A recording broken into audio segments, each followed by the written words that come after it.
তিনি ছিলেন মধ্যম আকৃতির সুঠাম দেহের অধিকারী একটি মানুষ। তার চুলগুলো ছিল ঘাড় পর্যন্ত প্রলম্বিত, হালকা হালকা কোঁকড়ানো। তিনি যখন চুলের ভিতরে তৈল দিয়ে আছড়াতেন মনে হতো মৃদুমন্দ ঢেউ দেখা যায়। তার কপাল ছিল চওড়া, ভ্রুগুলো ছিল জোড়া ভ্রু, ধনুকের মতো বাঁকা।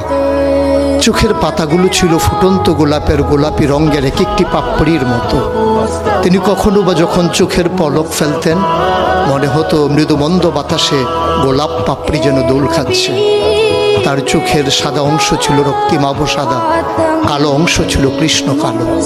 তার নাকটা ছিল খাড়া, নাকের ছিদ্রগুলো ছিল ছোট ছোট।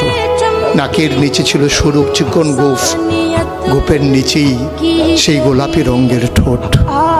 তার ঠোঁটগুলো যখনো কখনো বা মুচকে হাসত, গোটা পৃথিবীর মানুষ অবাক বিস্ময়ে দেখত গোটা পৃথিবীতে যেন বিজলি চমকিয়েছে।